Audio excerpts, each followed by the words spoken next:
At the time when it was constructed, there was a huge mound over here. So it was causing hindrance in the view of Lucknow Residency.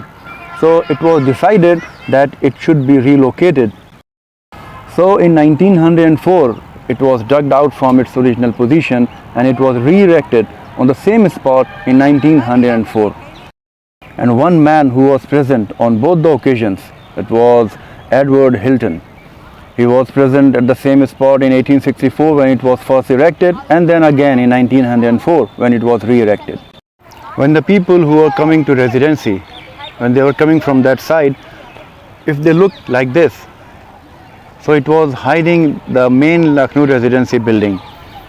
A big mound was here. It was standing here and here, till here. So it was dug out in 1904 and again it was reconstructed on the same spot. Edward Hilton's grave is just behind me in the Lucknow Residency graveyard. Today I am going to explain the circumstances which led to the erection of the memorial in the Residency ground in memory of Sir Henry Lawrence KCB and the brave men who fell in defense of the Residency in 1857. From the date of the reoccupation of Lucknow to the middle of 1860, nothing whatever it would appear was done towards erecting a memorial of any kind. But then the Chief Commissioner of Awadh, having assured himself of the support and aid of the government, invited a meeting of all interested in the commemoration of the defenders of the Lucknow garrison. The first meeting was held on the 30th June 1860, the third anniversary of the Battle of Chinhad. The object of the memorial as at first defined was to have included not only those belonging to the garrison, but also those attached to the several forces during the subsequent reliefs under Outram and Havelock, even to Lord Clyde's campaign.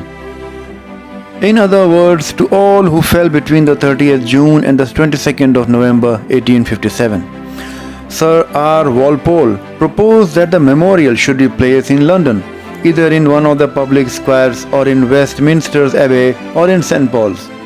This was amended on a resolution by Colonel Abbott and Captain Ouseley, proposing Lucknow as the site of the memorial.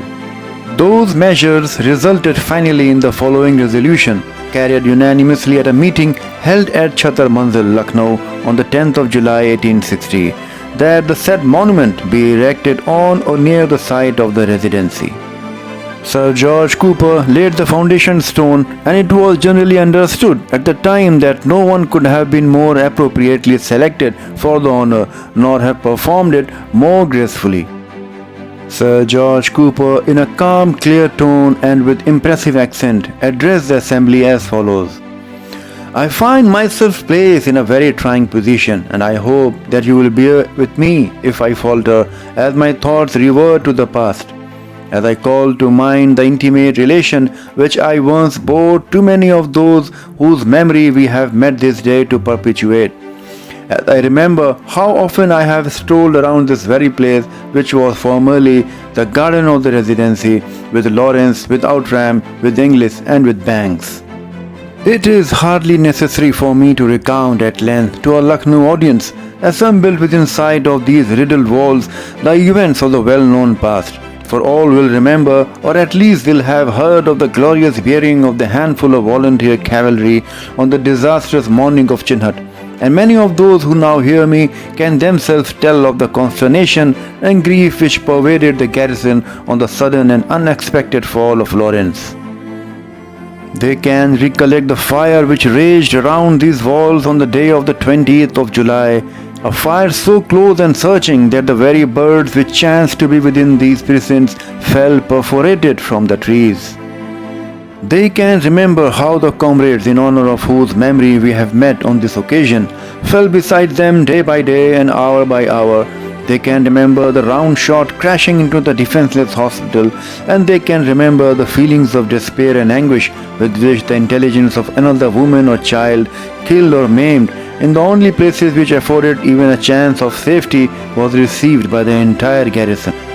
George Cooper further addressed, I have already referred to the reverend and lamented name of Henry Lawrence, to whose far-seeing wisdom, self-sacrificing zeal, and chivalrous devotion, every surviving member of the Lucknow garrison owes the fact that he is not also sleeping in a bloody grave. Many of those whom I now see around me can bear personal testimony to the heroism and kindliness of heart of Outram and to the soldierly qualities of Havelock, of Inglis and of Neil. They can tell of the bravery displayed by Banks, by Radcliffe, by Hardinge, by Case, by McCabe, by Bryson, by Simons, by Francis and by Hughes. They could confirm all I might say of the skill and genius of Anderson and Fulton, of the gentle virtues of Polehampton, and of the self-devotion of Thornhill, but it is not for me to dwell upon this subject, for the names and actions of the more distinguished among the illustrious dead have already been recorded in the annals of contemporary history, while the names of the rest who bore a humbler, though each in his own sphere, perhaps a not less noble part, will be saved from oblivion, from which no words of mine could save them, by being inscribed at the base of the column, the foundation stone of which we are now placing in the ground. Thus concluded a ceremony that will not soon be forgotten by those who witnessed it. There was for some time a feeling among those who were interested in the history and preservation of the Lucknow Residency that the unsightly mound on which the memorial stood should be removed, as it greatly obscured the view of the Residency and adjoining buildings as one approached from the Bellegarde Gate, and gave visitors an entirely incorrect impression and the place as it existed in 1857. By order of government, the mound was removed and the column re-erected immediately over the spot where the foundation stone was originally laid. The work of removing the mound began in April 1904, and the column was placed in its present position on ground level in August of the same year. On removing the mound, the bases of two gate pillars were discovered on the south side. These mark the position of the entrance to the Residency proper as it stood during the siege and have not been demolished. The relaying of the foundation stone of the memorial monument took place on the morning of the 21st July 1904.